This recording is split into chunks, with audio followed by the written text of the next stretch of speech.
Session, I'm going to look at the different mechanics that are associated with the futures markets.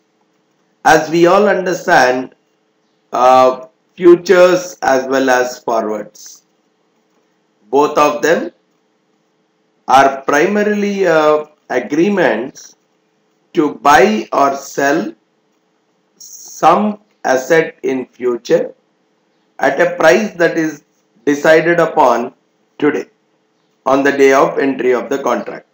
The only difference being the futures are generally the contracts which are executed on an exchange, whereas forwards are those contracts which are executed between the two parties over the counter. So when the exchange is involved, I would like to know what are the various specifications, what are the key things the exchange would come forward with as we are looking at the futures contract. What are the various elements that should be present as a part of the futures contract? Then I would also look at how the futures contracts eliminate the credit risk by bringing in the concept of margins. What do we mean by a margin account? How does the margin process really work? And typically, what are the various regulations that are associated with respect to this futures market? How are the quotations generally done in the futures market? And anything to do with the accounting and tax kind of perspectives? How are the futures transactions accounted for? What are the taxable kind of processes that are associated with the futures contract? I would be dealing with all those things, the operational part of the futures market as a part of this session. Right. So definition wise, you're all clear what a futures contract is. So I'm not reiterating the definition part of it. But yes, in again, because this is a exchange related transaction, it could even go with an open outcry kind of a process where a buyer and seller are shouting out the price and they are actually deciding upon the price on the floor of the exchange. Or nowadays, as we have discussed, it is moving more to an electronic trading mechanism where the buyers and sellers are meeting over the virtual networks, which are the computers, and computers are physically matching the buyer's deals with the seller's deals. And the long position is what the buyer's position is called as, and short position is what a seller's position is called as.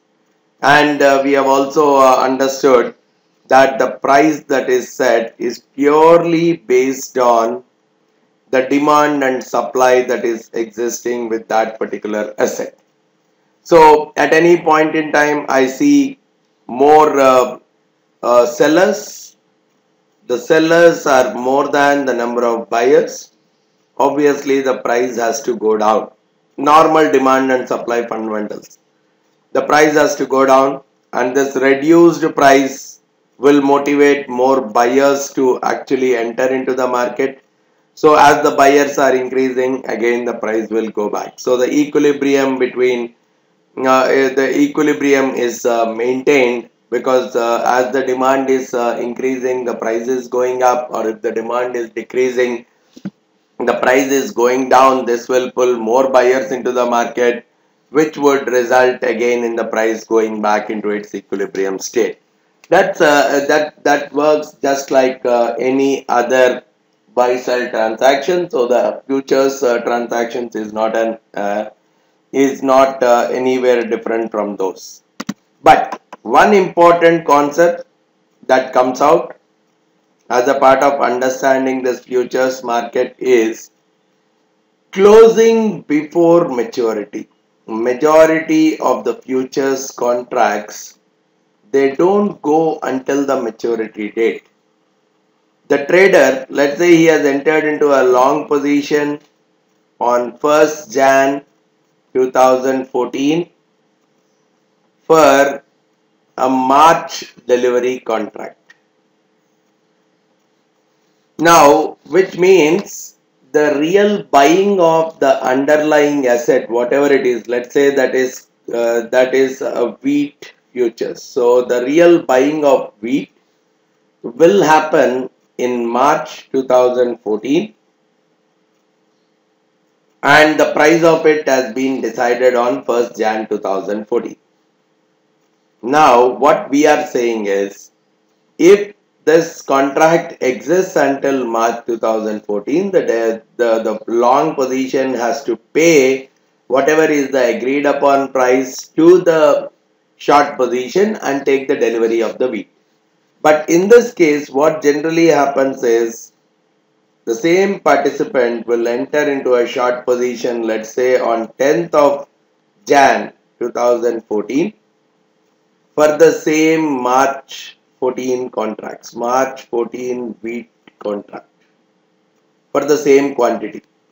Now what is happening? It looks as if on the same date, the buyer is buying at this price. On the same date, he has got into a contract to sell it at this price. So the buy price, the sell price, both of them are known even before the maturity period itself.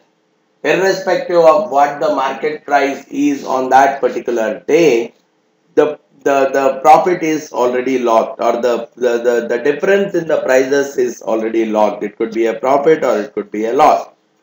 So this kind of situation where a single trader gets into both a long as well as a short position for the same maturity, for the same asset, for the same quantity, then we are saying that the position is closed out, or it is called as offsetting kind of a position.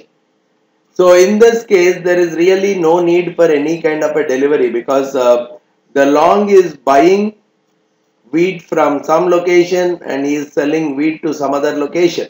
So obviously he really need not have a physical delivery of wheat at all, because both of them are offsetting each other or closing each other.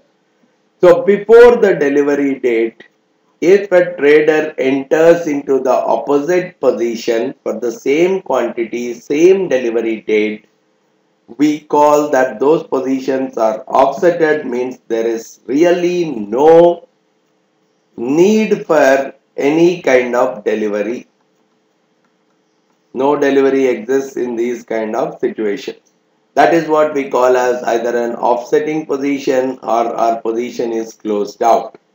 And whatever the gain or loss the investor is making, I know at this moment on 10th Jan itself, I know what is the gain or loss, because if it has come that the futures price here is 1010 and on this day the futures price is 1015, it means on March 2014, this guy is going to buy wheat at 1010 and he is going to sell wheat at 1015 in March 2014 itself, which means in March he is going to make a profit of 5, and obviously it's a known fact. It's nowhere uncertain, because you are able to lock up your profit or loss by getting into two different positions for a future delivery itself. So those are what typically happen in the futures market.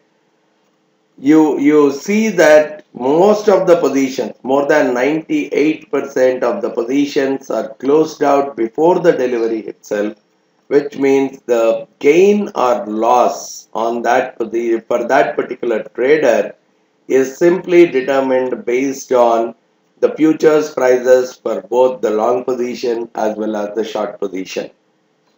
So to a large extent, we see that the trades get closed, but still it's better that we understand the delivery process also, though majority of the times we see that the delivery does not happen. But yeah, sometimes in some situations delivery does take place, so we need to understand what is the mechanism that is associated with the delivery.